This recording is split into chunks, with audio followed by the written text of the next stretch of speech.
So hey guys, once again most welcome to our YouTube channel Golden Tutorial. Friends, in this video we will particularly discuss about electric resistance and electric conductance. Alright, and apart from these important topics, we will also discuss about Ohm's law. Okay, and in order to get all the three important terminology at a time, you have to watch this video till the end without skipping, and 100% I'll assure you your all the doubt would be clear at a time related to this topic. Okay, so without wasting our time, let's start it. So friends, आज की इस video में हम तीन topic को cover करेंगे as you know.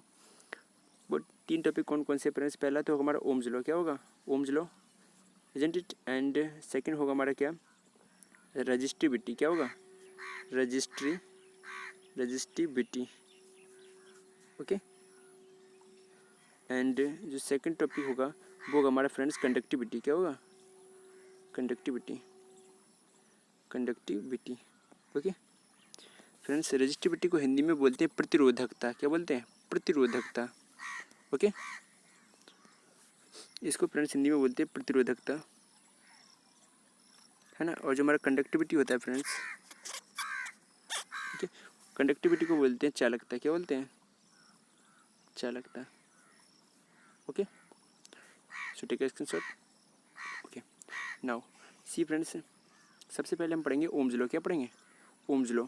तो friends, ohm's law को अच्छे से एक्सप्लेन करने के लिए, ठीक है, बेसिकली जो स्टूडेंट होते हैं हमारे, क्या होते हैं, वो करते क्या है एक्चुअली में, जो हमारे बुक में जो डेफिनेशन दी होती है उसे रटने लगते हैं। तो फ्रेंड्स, आपको रटना नहीं है, आपको करना कैसी, आपको फर्स्ट एंड फॉरमोस्ट आपको ये फार्मूला याद करना है। कौन सा वाला? ये वाला, B directly proportional I. B directly proportional I, that means विभवांतर डायरेक्टली प्रोपोर्शनल टू किसके? विद्युत धारा के। तो देखिए फ्रेंड्स, अगर हमें ओम की नियम को अगर डिफाइन करना है तो हाउ कैन बी डिफाइन, हम कैसे इसे डिफाइन करते हैं? सी, ठीक है। तो इसे डिफाइन कर देखिए, किसी भी, देखिए थोड़ा एक चीज़ बता दें फ्रेंड्स, जो हमारा वैद्युत विभवांतर होता है वो याद रखिएगा, वैद्युत प्रवृत्त के जो सिरे होते हैं ना, उन दोनों के बीच में लगता है हमेशा ही। ओके, सपोज मैंने मान लिया ये कोई सर्किट है ए बी, है ना। इस सर्किट में मैंने मान लिया फ्रेंड्स ए बी। ओके, तो जो पोटेंशियल होगा इसका, है ना, तो पोटेंशियल ए और बी के बीच में लगेगा ऑलवेज। ओके, कहने का मतलब फ्रेंड्स, जो हमारा पोटेंशियल होता है वो हमेशा ही वैद्युत परपथ के सिरों के बीच में लगता है। ओके, तो देखिए फ्रेंड्स, हम कैसे लिखेंगे डेफिनेशन। तो ओम के नियम के अनुसार हम लिखेंगे, जो किसी भी वैद्युत परपथ के सिरों के बीच उत्पन्न विभवांतर बी का जो मान है उसमें बहने वाली धारा आई के अनुक्रमानुपाती होता है। Okay, that is V directly proportional to I. Okay, कहने का मतलब फ्रेंड्स, ये हमारे पास जो मैथमेटिकल फॉर्म है इसके अकॉर्डिंग हम ओम के लॉ को डिफाइन कर देंगे। ओके, नाउ सी नेक्स्ट स्टेप फ्रेंड्स, जब अनुक्रमानुपाती हटता है तो याद रखिएगा कांस्टेंट आता है। यहाँ पे कांस्टेंट के रूप में फ्रेंड्स आर आएगा। क्या आएगा? आर। क्या आएगा? आर। ओके, यहाँ पे कांस्टेंट के रूप में क्या आ जाएगा? आर आ जाएगा। और आर क्या है? आर एक समानुपातिक नियतांक होता है। ओके, या फिर अनुक्रमानुपातिक नियतांक होता है, जिसे हम विद्युत प्रतिरोध कहते हैं। ओके, जिसे हम क्या कहते हैं? विद्युत प्रतिरोध। तो वही चीज़ मैंने यहाँ पे लिखी है। Okay, so I hope you understand friends. तो कैसे लिखना है? किसी भी वैद्युत परपथ के दो सिरों के बीच उत्पन्न विभवांतर बी का जो मान होगा वो उस परपथ में बहने वाली धारा आई के अनुक्रमानुपाती होता है। ओके, इस प्रकार से लिख देंगे। और गणितीय रूप अगर इसका लिखना है तो क्या लिखेंगे? B is directly proportional to I. और डायरेक्टली प्रोपोर्शनल जब हटेगा फ्रेंड्स तो इसे क्या बोलते हैं? उसे बोलेंगे कांस्टेंट, समानुपातिक नहीं आर आ जाएगा। ओके, तो देखिए फ्रेंड्स, यहाँ पे थोड़ी सी इन्फॉर्मेशन आपको दे दें कि यहाँ पे मैंने बोला अनुक्रमानुपाती होता है। अनुक्रमानुपाती के बारे में थोड़ा सा बता दें। मुझे नहीं लगता कि टीचर्स के बारे में अलग से बताते होंगे। ओके, लेकिन फिर भी हम आपको अलग से मेंशन कर दे रहे हैं, अनुक्रमानुपाती। तो देखिएगा फ्रेंड्स, अनुक्रमानुपाती होता क्या है? अनुक्रमानुपाती का फ्रेंड्स जो दूसरा नेम होता है, अनदर नेम होता है, वो होता है समानुपाती। क्या होता है? समानुपाती। ओके, समानुपाती, अनुक्रमानुपाती बोले या फिर समानुपाती बोले, बोथ आर सेम। ओके, तो देखिए फ्रेंड्स, सपोज मैंने मान लिया कि x जो है अनुक्रमानुपाती है बाई के। किसके अनुक्रमानुपाती है? बाई के। अनुक्रमानुपाती का जो फ्रेंड्स सिंबल होता है ना, वो कैसा होता है? वो होता है एक्चुअल में क्या? अल्फा की तरह। कैसा होता है? अल्फा की तरह। ओके, सो ये अल्फा का जो सिंबल है हम क्या पढ़ेंगे? एक्चुअल में अल्फा नहीं है, लेकिन जो अल्फा जैसे दिखता है ना, इसे क्या बोलते हैं? अनुक्रमानुपाती। तो x अनुक्रमानुपाती y। ओके, तो इसका अर्थ फ्रेंड्स होता है क्या? कि एक्स का मान वाई पर निर्भर करता है। एक्स का मान किस पर निर्भर कर रहा है? एक्स का मान वाई पर निर्भर कर रहा है, ये इसका एक्चुअल मीनिंग होता है। ओके, एक्स का मान वाई पर निर्भर कर रहा है। ओके, ठीक है। तो आई होप फ्रेंड्स समझ में आ गया, लेकिन बहुत कम लोगों को, बहुत कम स्टूडेंट को पता होता है कि अनुक्रमानुपाती का दूसरा नाम समानुपाती भी होता है, और अनुक्रमानुपाती का जो एक्चुअल मीनिंग है, एग्जैक्ट मीनिंग जो होता है वो क्या होता है। Okay, so take a screenshot. See friends, थोड़ा सा और बता दें अनुक्रमानुपाती से संबंधित कुछ फैक्ट। देखिएगा, जैसे मैंने अभी लिखा एक्स अनुक्रमानुपाती वाई, ठीक है, तो याद रखिएगा फ्रेंड्स, एक्स अनुक्रमानुपाती अगर वाई लिखा है, अगर अनुक्रमानुपाती हमें हटाना है, अगर अनुक्रमानुपाती मुझे हटाना है तो करना क्या, देखिए अनुक्रमानुपाती हटता है तो इक्वल आता है, और साथ ही साथ कोई कांस्टेंट आता है। ओके, और साथ ही साथ में क्या आता है, कोई कांस्टेंट आता है। ये जो कांस्टेंट है ये क्या है, एक समानुपातिक नियतांक है। क्या है?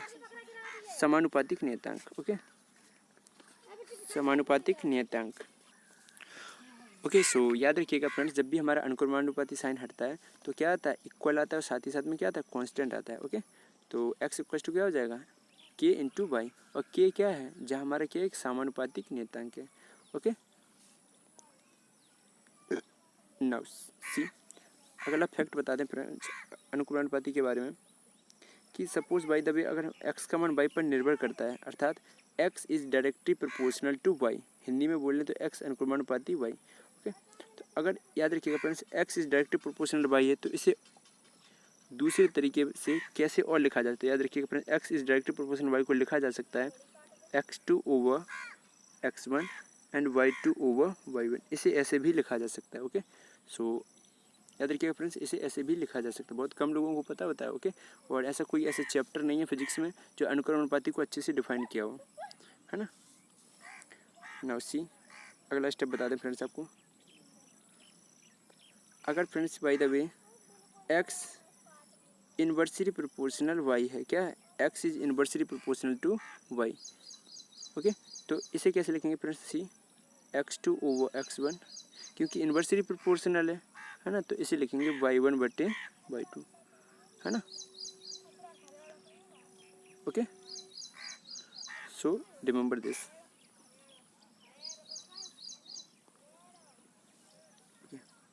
Take a screenshot. तो ये फ्रेंड्स जो हमारा सिंबल है, देखिएगा ये जो सिंबल आप देख पा रहे हैं, ये वाला है ना, इसे बोलते हैं डायरेक्टली प्रोपोर्शनल, और ये वाला सिंबल ये भी डायरेक्टली प्रोपोर्शनल है। अगर 1/बाई लिखा है तो याद रखिए इसे डायरेक्टली प्रोपोर्शनल ना पढ़ के इसे इन्वर्सली प्रोपोर्शनल पढ़ा जाता है। ओके, हिंदी में फ्रेंड्स व्युत्क्रमानुपाती बोलते हैं। Okay, so take a screenshot. Okay, तो हम लोगों ने फ्रेंड्स पढ़ा कि क्या पढ़ा, कि अगर x directly proportional to y है तो याद रखिए दिस इम्प्लाइज दैट, इसे कैसे लिखा जा सकता है, x2 over x1 equals to y2 over y1, ऐसे भी लिखा जा सकता है। ओके, एंड सेकंड हम लोगों ने पढ़ा कि अगर x इन्वर्सली प्रोपोर्शनल y है, इन्वर्सली प्रोपोर्शनल का मीन्स होता है 1/बाई। ओके, तो दिस इम्प्लाइज दैट, इसका अर्थ होता है, क्या होता है कि x2 बटे x1 equals to y1/2। Okay, देखिएगा फिर से इसमें दोनों में अगर मेजर डिफरेंस आपको बताना चाहते है क्या, इसमें डायरेक्टली प्रोपोर्शनल था तो x2 पर था, y2 पर था, है ना, और जो इसमें इन्वर्सली प्रोपोर्शनल होगा तो x2 बटे x1 का उल्टा हो जाएगा, क्या, y1/y2। ओके, सो अब यू अंडरस्टैंड। तो देखिए छोटी छोटी बारीक सी चीज़ें फ्रेंड्स, है ना, जो आपको 11th 12th क्लास में बार बार यूज़ की जाएंगी, है ना।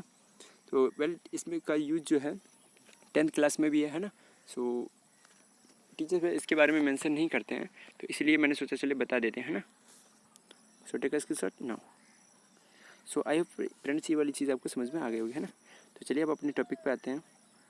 सी, तो ओम का नियम हमारा हो चुका था ना, है ना, और आर का जो मात्रक होता है वो क्या होता है, वोल्ट प्रति एम्पियर होता है। क्या होता है, वोल्ट प्रति एम्पियर। कैसे होता है, क्योंकि आर बराबर देखिए फॉर्मूला होता है b/i, कहाँ से निकला, इस वाले सूत्र से ना। तो b का मात्रक क्या होता है, वोल्ट, और i का मात्रक क्या होता है, एम्पियर, तो इसलिए ये मात्रक क्या होगा, वोल्ट प्रति एम्पियर, है ना। और वोल्ट प्रति एम्पियर को फ्रेंड्स क्या कहा जाता है, ओम भी कहा जाता है। ओके, सो सी, अब देखिएगा फ्रेंड्स मैंने कुछ इंपॉर्टेंट नोट लिखे हुए हैं, है ना, जो कि बहुत ही ज़्यादा इंपॉर्टेंट है और बहुत कम लोगों को ये पता होता है ना। देखिए b = IR, मोस्टली सभी बच्चे जानते हैं ओम के नियम से बी बराबर आई आर होता है। Okay, you not only know about this, आप ही केवल नहीं जानते इस बारे में, I think each and every student knows about this. Okay, so तो ये कोई खास बात नहीं है ना। तो अगर आपको कुछ नया सीखना है तो आपको कुछ इंपॉर्टेंट नोट्स भी पता होने चाहिए, है ना। तो देखिएगा फ्रेंड्स, जो पहला जो फॉर्मूला बी बराबर आई आर, ओके, यहाँ से आर का मान नहीं, this implies that R equals to B बटी I, everyone knows about this. Okay, हर कोई जानता है इसके बारे में। नाउ तो देखिएगा फ्रेंड्स, जब आपने विशिष्ट प्रतिरोध पढ़ा होगा, क्या पढ़ा होगा, विशिष्ट प्रतिरोध, है ना। तो उसमें एक मैंने फॉर्मूला रखा था, रो इक्वल्स टू आर बटी एल। ओके, अगर नहीं पढ़ा है तो अभी बता देंगे, है ना, इसके बाद इस टॉपिक आने वाला है। तो यहाँ से फ्रेंड्स हम आर का मान निकाला है, तो आर का मान निकला करता था क्या, रो एल बटे ए, रो एल बटे ए। तो यानी कि रेजिस्टेंस का जो फार्मूला होता है वो रो एल बटे ए भी होता है। ओके, नाउ कितने फार्मूले, 1 1 2, ओके, 2 फार्मूले हो गए ना। नाउ सी फ्रेंड्स, थोड़ा सा इसी फार्मूले थोड़ा और इम्प्लीमेंट करवा दें कि आर बराबर जो फार्मूला है सी, ओके सी, आर बराबर जो फार्मूला है हमारा क्या है, रो एल बटे ए, यही तो है। देखिएगा फ्रेंड्स, रो यानी कि सॉरी आर बराबर रो एल बटे ए, है ना। तो आप देख पा रहे हैं फ्रेंड्स, जो आर है और रो है ना। जो रो क्या है फ्रेंड्स, ये रो है हमारी क्या, रजिस्ट्रिविटी, क्या है, अगर नहीं पता है तो लिख लीजिएगा, ये क्या है हमारी रजिस्ट्रिविटी, रजिस्ट्रिविटी। ओके, तो याद रखिएगा, है ना। तो देखिएगा फ्रेंड्स, तो ये हमारा क्या फॉर्मूला, रो बराबर सॉरी आर बराबर रो बटे, माफ़ कीजिए, आर बराबर रो एल बटे ए, है ना। देखिएगा फ्रेंड्स, इस चीज़ को हम लिख सकते हैं, क्या लिख सकते हैं, क्या लिखते हैं, सी सॉरी सी, हमारा फॉर्मूला क्या था, आर बराबर रो एल बटे ए, है ना। दिस इम्प्लाइज दैट, इसका अर्थ होता है friends, R is directly proportional to rho. कहने का मतलब रेजिस्टेंस का जो वैल्यू होता है वो क्या करता है, रजिस्ट्रिविटी पर डिपेंड करता है। अनुक्रमानुपाती का मीन्स मैंने क्या बताया था, डिपेंड करना है, यानी कि निर्भर करना है। ओके, तो इस चीज़ को हम ऐसे भी लिख सकते हैं। ओके, नाउ सी नेक्स्ट। तो देखिएगा फ्रेंड्स, थोड़ा और बता दें आपको, पहले ये बता देते हैं पूरा, इसके बाद बताएंगे ना। सी, तो आर के मैंने कितने फार्मूले पढ़े, 2 फार्मूले। तो तीसरा फार्मूला क्या देखिएगा फ्रेंड्स, आर बराबर, अलग से बता दें, आर का जो तीसरा फॉर्मूला होता है कक्षा 12 में आपको पढ़ने को मिलेगा, करंट इलेक्ट्रिसिटी के चैप्टर में, है ना, कि ओम का जो नियम होता है बी बराबर आई आर, वो एक्चुअल में कैसे आता है, तो उसका प्रूफ है कहाँ पे, कक्षा 12 में, ऑल्टरनेटिव करंट वाले चैप्टर में। ओके, तो वहाँ पे एक फार्मूला निकलता है, आर बराबर 2 ml बटे N E square tau A. Okay, तो ये आर बराबर फार्मूला होता है, इसे अच्छे से एडजस्ट करके लिखें, सी। तो क्या होगा, 2m over N E square tau bracket close into L बटे ए। ओके, सो देखिएगा फ्रेंड्स, तो आर बराबर हमारा नेक्स्ट स्टेप क्या आ जाएगा, तो 2m जो मैंने ब्रैकेट में लिखा हुआ है 2m बटे एन ई स्क्वायर टाउ, तो ये वैल्यू होता है एक्चुअली में किसका फ्रेंड्स, रो का, तो रो एल बटे ए। ओके, इसीलिए मैंने अभी जो इससे पहले ऊपर वाला जो फार्मूला लिखा था मैंने, आर बराबर रो एल बटे ए भी होता है, कैसे होता है, तो इस सूत्र से निकलता है, किससे, आर बराबर रो आर बटे एल से, किससे निकलता है, आर बराबर रो आर बटे एल से। ओके, सो सी फ्रेंड्स, ये वाला जो आर बराबर रो एल बटे ए निकला है, किससे निकला है, आर बराबर 2 ml बटे एन स्क्वायर टाउ ए, क्या किससे निकलता है, आर बराबर 2 ml बटे N square tau A. Okay, R बराबर 2 ml बटे N square tau A. Okay, now see, so देखिएगा फ्रेंड्स, अब इसमें जो क्वांटिटी यूज हुई थी, फिजिकल क्वांटिटी, आर बराबर फार्मूला था 2 ml बटे m, एक्चुअल में क्या होता है, m सफिक्स ई होता है ना, मास ऑफ इलेक्ट्रॉन, ml बटे एन ई स्क्वायर टाउ ए, यही तो होता है। सी फ्रेंड्स, हमारा जो m सफिक्स ई होता है वो मास ऑफ इलेक्ट्रॉन होता है, क्या होता है, मास ऑफ इलेक्ट्रॉन, है ना, ये होता है मास ऑफ इलेक्ट्रॉन, ये होता है मैं क्या, लेंथ ऑफ कंडक्टर, और एन होता है number of electron per unit volume.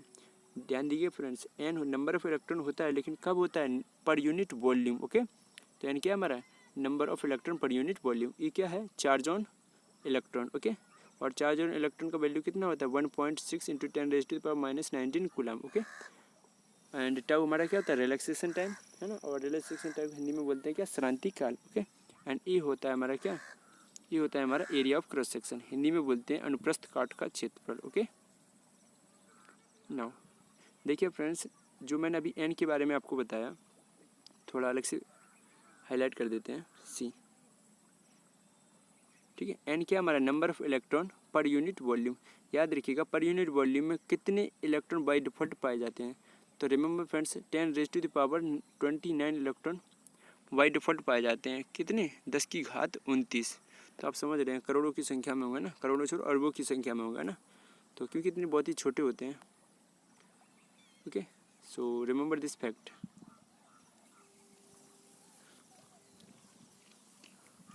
Okay, now सी, देखिए फ्रेंड्स, हम लोगों ने क्या पढ़ा कि ओम का नियम पढ़ा है ना, वो ओम के नियम से संबंधित कुछ फैक्ट थे, वो हम लोगों ने पढ़े, है ना। तो एक बार फिर हम लोग रिवाइज कर लेते हैं फ्रेंड्स। देखिए बोरिंग फील मत कीजिएगा, बिकॉज मैं इसलिए बार बार एम्फेसाइज कर रहा हूँ, बिकॉज ये एग्जाम के पॉइंट ऑफ व्यू से बहुत ही ज़्यादा इंपॉर्टेंट है ना।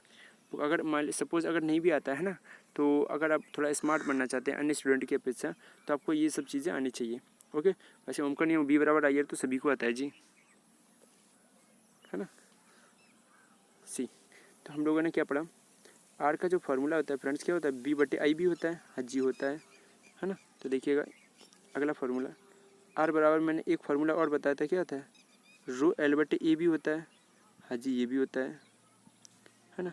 तीसरा फार्मूला मैंने क्या डिस्कस किया, सी, देखिएगा जो कि मोस्ट इम्पॉर्टेंट फार्मूला है, जिससे ओम का नियम क्या होता है, प्रूव किया जाता है, वो क्या है, 2ml/n² tau, 2m⁻EL/n² tau A, okay. तो ये हमारा फ्रेंड्स फार्मूला है, क्या, यानी कि आर के रेजिस्टेंस के 3 फार्मूले होते हैं, ठीक है। मुझे नहीं लगता है फ्रेंड्स आपको इतने तीनों पता होंगे, है ना, मैक्सिमम 2 पता होंगे, है ना। वेल अगर तीनों पता है तो वेल एंड गुड, नहीं पता है तो अब आपको सीखे, है ना। So take a screenshot now. So देखिए फ्रेंड्स, 2ml/n² टर्म में कौन क्या है, मैंने सारी की सारी चीज़ें 1 बाई 1 करके अच्छे से लिख रखी हैं, ओके। एम से फिक्स किया मास ऑफ इलेक्ट्रॉन, और सी फ्रेंड्स, जो हमारा मास ऑफ इलेक्ट्रॉन, यानी कि इलेक्ट्रॉन पर का जो द्रव्यमान होता है वो क्या होता है, 9.1 इंटू 10⁻⁻31 kg, ओके, kg में होता है, ओके। एंड जो मास ऑफ प्रोटॉन होता है वो कितना होता है, 1.67 into 10⁻⁻27 kg, okay. And mass of neutron जो होता है वो होता है friends approximately equal to 1.67 into 10⁻⁻27 kg, okay. That means हम कह सकते हैं कि m⁻p approximately equal to m⁻n, okay. तो इसमें जो सबसे हल्के पार्टिकल होते हैं वो किसके होते हैं, इलेक्ट्रॉन के होते हैं, okay. So take a screenshot now. तो हम लोगों ने फ्रेंड्स क्या पढ़ा, ओम का नियम क्या होता है ना, और ओम से नियम से संबंधित जो आर की जो डिफरेंट फॉर्मूले है ना, उसके बारे में डिस्कस किया। नाउ अब फ्रेंड्स हमारा जो नेक्स्ट टॉपिक है, सी, अब हमारा है असली टॉपिक, ओके। तो आज का हमारा असली जो टॉपिक है वो क्या है, विशिष्ट प्रतिरोध, ओके। तो अब फ्रेंड्स हम 2 टर्मिनोलॉजी पढ़ेंगे जो कि बहुत ही ज़्यादा इंपॉर्टेंट है और बहुत ही ज़्यादा कन्फ्यूजन क्रिएट करती हैं। वो कौन सी जो टर्मिनोलॉजी है, तो वो है फ्रेंड्स क्या, विशिष्ट प्रतिरोध, पहली तो क्या है विशिष्ट प्रतिरोध, जिसे इंग्लिश में फ्रेंड्स बोलते हैं स्पेसिफिक रेजिस्टेंस, क्या बोलते हैं, स्पेसिफिक रेजिस्टेंस। इसका जो सिंबल होता है फ्रेंड्स वो होता है रो, क्या होता है, रो, ओके। नाउ जो सेकंड टर्मिनोलॉजी पढ़ेंगे फ्रेंड्स वो होगी क्या, विशिष्ट चालकता, क्या होगी, विशिष्ट चालकता, विशिष्ट चालकता, ओके। विशिष्ट चालकता का जो फ्रेंड्स सिंबल होता है वो होता है कप्पा, क्या होता है, कप्पा। इसे के से रिप्रेजेंट करते हैं, ओके। देखिएगा फ्रेंड्स, जो विशिष्ट प्रतिरोध जो होता है इसे इंग्लिश में बोलते हैं specific resistance, okay, specific resistance. इसका सिंबल क्या होता है, रो। और हमारी जो विशिष्ट चालकता होती है, कौन सी चालकता, विशिष्ट चालकता, है ना। विशिष्ट मीन्स स्पेसिफिक और चालकता मीन्स कंडक्टिविटी, ओके। सो विशिष्ट चालकता को फ्रेंड्स जो सिंबल होता है वो क्या होता है, कप्पा, इसे के से प्रदर्शित करते हैं, ओके। सो ऊपर जो बना है उसे रो पढ़ते हैं और नीचे के को कप्पा। ओके, सो एक फ्रेंड्स यहाँ पे ध्यान रखने वाली बात क्या है कि जो हमारा विशिष्ट प्रतिरोध होता है उसका जो दूसरा नाम है, याद रखिएगा, वो प्रतिरोधकता है। क्या है? प्रतिरोधकता। ओके, और जो विशिष्ट चालकता है उसका जो दूसरा नाम है वो क्या है? वैद्युत चालकता। Okay, so take a screenshot now. See friends, देखिएगा, सबसे पहले हम पढ़ेंगे क्या? प्रतिरोधकता, यानी कि विशिष्ट प्रतिरोध। क्या पढ़ेंगे? विशिष्ट प्रतिरोध। तो विशिष्ट प्रतिरोध को फ्रेंड्स इंग्लिश में बोलें तो रजिस्ट्रीबिलिटी बोलते हैं। क्या बोलते हैं? रजिस्ट्रीबिलिटी। ओके, क्या बोलते हैं? रजिस्ट्रीबिलिटी। ओके, हिंदी में बोलते हैं विशिष्ट प्रतिरोध अथवा प्रतिरोधकता। इसे फ्रेंड्स रो से प्रदर्शित करते हैं ना, और रो बराबर फॉर्मूला होता है हमारे पास क्या? RA/L। क्या होता है? RA/L, है ना। रो बराबर क्या होता है? RA/L। रो बराबर क्या होता है? RA/L। ओके, तो यहाँ पे फ्रेंड्स एक फैक्ट वो क्या है कि रो का मान ठीक किस पर निर्भर करता है। तो याद रखिएगा फ्रेंड्स, रो का जो वैल्यू होता है, रो का जो मान होता है वो किस पर निर्भर करता है? तो नोट करके लिख लीजिएगा। ओके, कि जो रो का मान होता है वो पदार्थ की प्रकृति पर निर्भर करता है। किस पर निर्भर करता है? ठीक है, पदार्थ की प्रकृति पर। पदार्थ की प्रकृति पर। ओके, यानी कि पदार्थ की प्रकृति पर रो का मान निर्भर करता है। अब ये मत समझिएगा फिर इसमें ए है, एरिया ऑफ क्रॉस सेक्शन पर डिपेंड करेगा, एल पर डिपेंड करेगा। ठीक है, इस पर डिपेंड नहीं करती है। Okay, so forget it. A और एल पर कौन निर्भर करता है? रेजिस्टेंस निर्भर करता है। ओके, ठीक है, स्क्रीनशॉट नाउ। अब फ्रेंड्स पढ़ेंगे कि हम लोगों ने अभी क्या पढ़ा फ्रेंड्स, कि रो का जो फॉर्मूला होता है वो क्या होता है? RA/L। क्या होता है? RA/L, है ना। अब रो का अगर हम आपसे मात्रक पूछ ले फ्रेंड्स कि बताइएगा इसका ऐसा ही प्रणाली में मात्रक क्या होता है, तो देखिए क्या होगा। सी, तो देखिए जो हमारा R का मात्रक वो ओम होता है, एरिया ऑफ क्रॉस सेक्शन का मात्रक मीटर स्क्वायर होता है ना, और L का मात्रक मीटर। मीटर से मीटर कैंसिल हो जाएगा, तो फाइनली हमें क्या मिल जाएगा? ओम मीटर। क्या मिल जाएगा? ओम मीटर। ओके, तो रो का जो मात्रक होता है यानी कि रजिस्टिविटी का जो मात्रक होता है वो क्या होता है? Ohm metre. क्या होता है? Ohm metre. ओके, तो इसलिए मैंने लिखा भी होगा कि रो का मात्रक क्या होता है? Ohm metre. ओके, और ओम का वैल्यू क्या होता है? वोल्ट प्रति एम्पियर। तो हो जाएगा वोल्ट एम्पियर, वोल्ट मीटर प्रति ampere. Okay, take a screenshot now. See, और रो को इंग्लिश में क्या कहते हैं? रजिस्टिविटी। क्या कहते हैं? रजिस्टिविटी। ओके, तो फ्रेंड्स हम लोगों ने क्या पढ़ा? विशिष्ट प्रतिरोध, है ना। तो देखिए एक बार फिर रिपीट कर दें, बिकॉज यहाँ पे कन्फ्यूजन क्रिएट होगी। सी, ठीक, इसको इंग्लिश में फ्रेंड्स बोलते हैं स्पेसिफिक रेजिस्टेंस। स्पेसिफिक रेजिस्टेंस, है ना। और सेकंड होता है हमारा प्रतिरोधकता, है ना, अथवा करके यानी और लगा दें, है ना, OR। तो इसका दूसरा जो नेम होता है वो होता है रजिस्टिविटी। रजिस्टिविटी। ओके, तो हम स्पेसिफिक रेजिस्टेंस बोलें या फिर रजिस्टिविटी, मीन्स एक ही है। दोनों के सिंबल क्या होते हैं? रो होता है। ओके, और इसका मात्रक क्या होता है? Ohm metre. क्या होता है? Ohm metre. Okay, hope so you understand now. थोड़ा सा यहाँ पे एक स्टेप और बत गया फ्रेंड्स। ये वाला जो फॉर्मूला लिखा है आप सोचेंगे इसके बारे में मैंने मेंशन नहीं किया है। रो बराबर 2me/n² टाउ कहाँ से आया है? तो सी फ्रेंड्स इसको भी एक्सप्लेन कर देते हैं। देखिएगा, मैंने एक फार्मूला पढ़ा था जस्ट, वो फार्मूला क्या था? सी, देखिएगा एक फार्मूला मैंने पढ़ाया था रेजिस्टेंस का, R बराबर 2ml/n² टाउ। क्या पढ़ा था? n² टाउ ए, यही तो पढ़ा था, है ना। तो देखिए फ्रेंड्स ये अलग से हम कोष्टक लगा रहे हैं 2m/n² टाउ। ये जो वैल्यू होती है फ्रेंड्स एक्चुअली किसकी होती है? रजिस्टिविटी की होती है। किसकी होती है? रजिस्टिविटी। तो रो L/A हो जाता है ना। तो ये एक्सपेरिमेंटेड वैल्यू है फ्रेंड्स, है ना, इसे हमको मगअप करना पड़ेगा। Okay, by heart. तो यहाँ से हमारा रो का मान क्या हो जाएगा? 2ml/n² tau. Okay, take a screenshot now. तो आई होप फ्रेंड्स समझ में आ गया है ना। तो देखिएगा यहाँ पे वाला जो बी पॉइंट है फ्रेंड्स, देखिए कि रो, पहले इस सूत्र को देखिएगा, रो और R इक्वल में है ना, तो मतलब डायरेक्टली प्रोपोर्शनल में होंगे, है ना। तो rho is directly proportional to R, that means resistivity is directly proportional to resistance.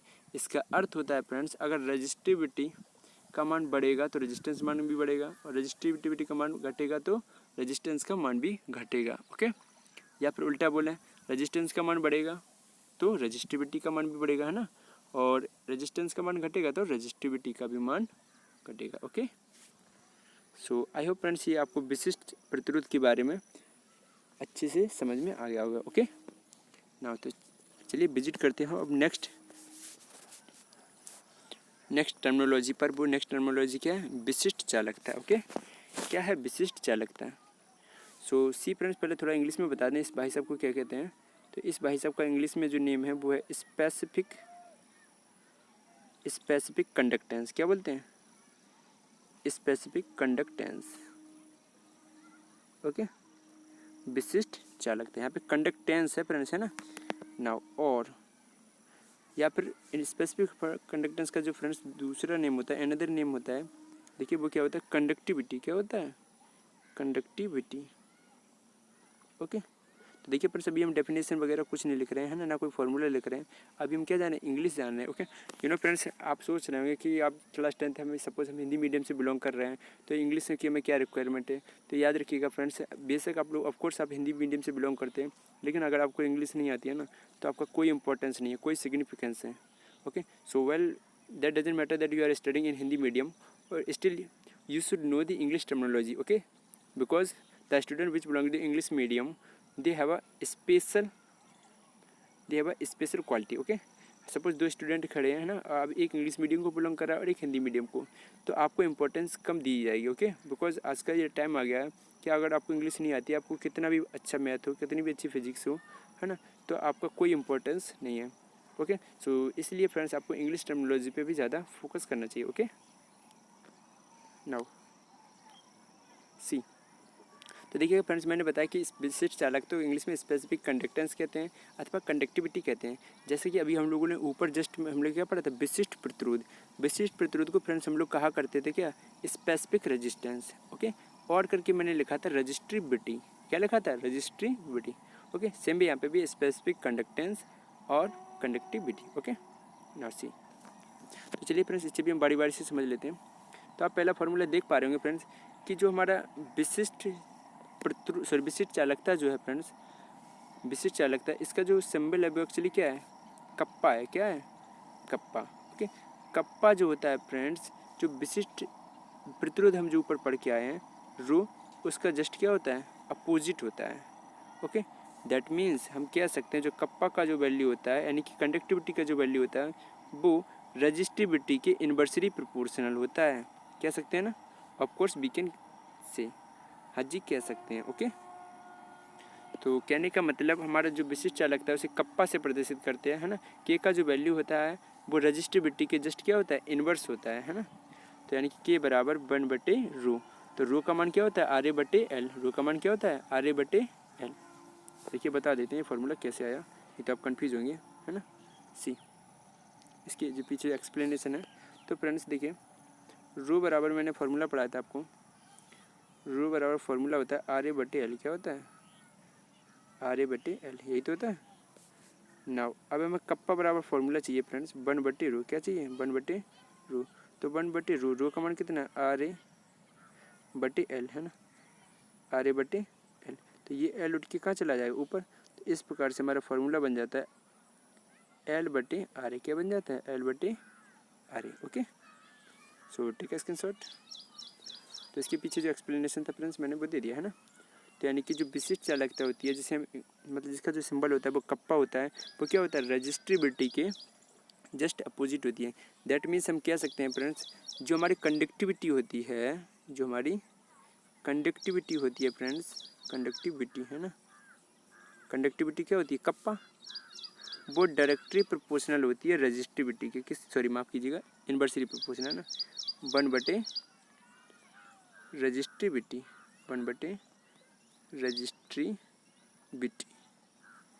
1/रजिस्ट्रिबिटी। Okay, तो कंडक्टिविटी का जो फ्रेंड्स सिंबल होता है वो होता है कप्पा। क्या होता है?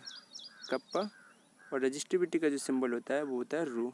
दैट मीन्स कि जो हमारा कंडक्टिविटी है वो रजिस्टिविटी की इन्वर्सली प्रोपोर्शनल होती है। Okay, so take a screenshot.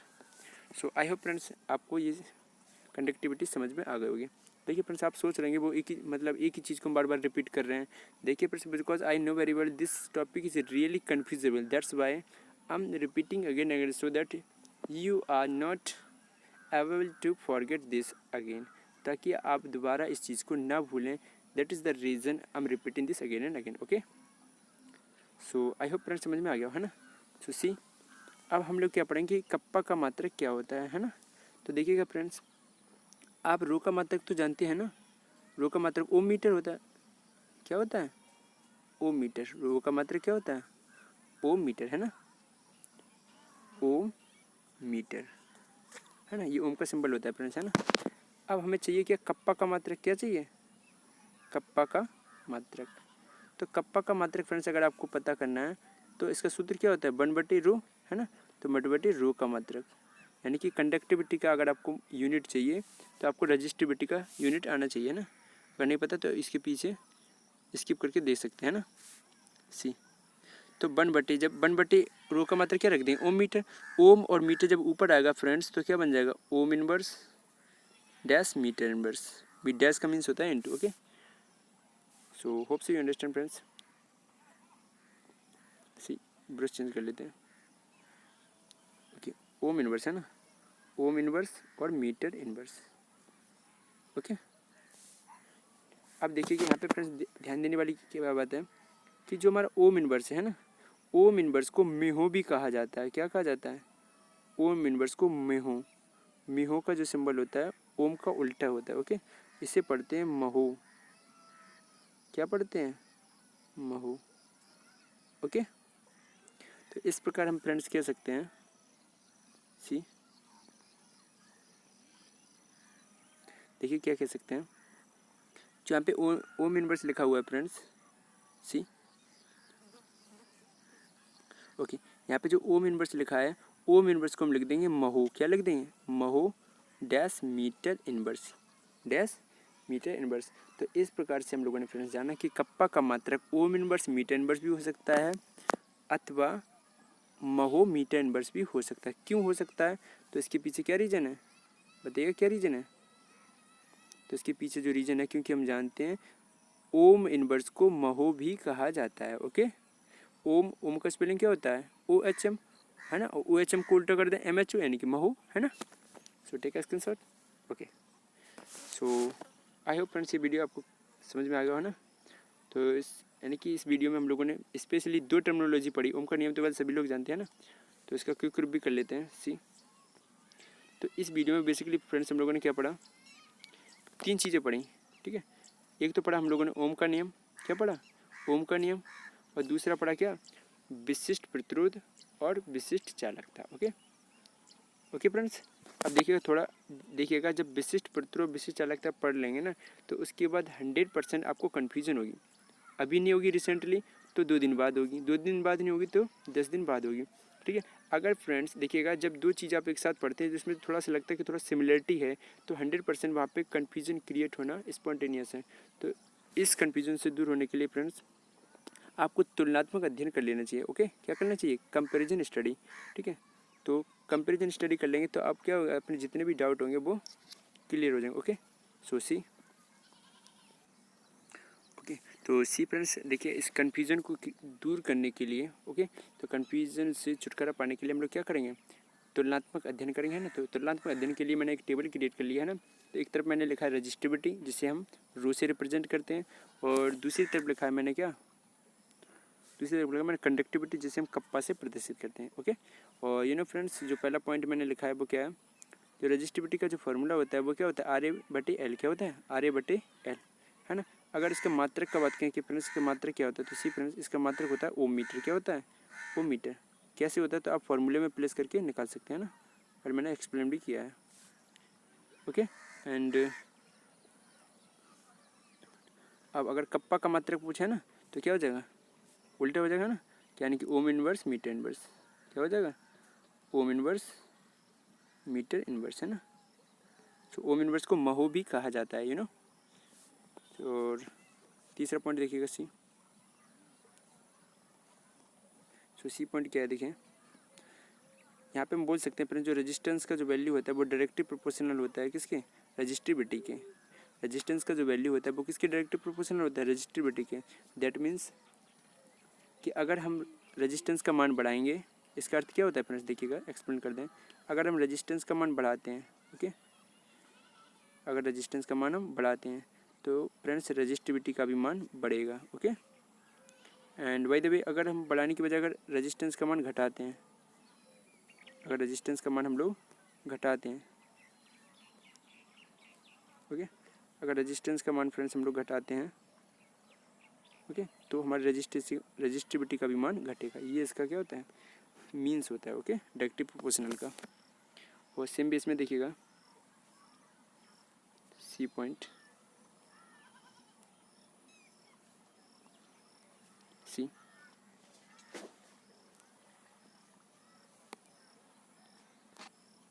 Okay सी।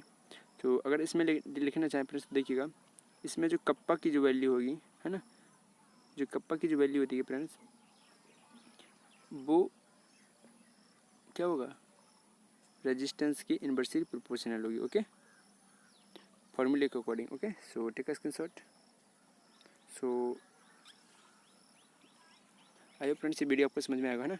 सो अगर आपको लगता है फ्रेंड्स इस वीडियो में हम लोगों को कुछ नया सीखने को मिला है तो प्लीज़ इस वीडियो के कमेंट बॉक्स में ज़रूर बताइएगा कि इस वीडियो को देखने के बाद आपको कैसा लगा और कुछ नया सीखने को मिला कि नहीं, ओके।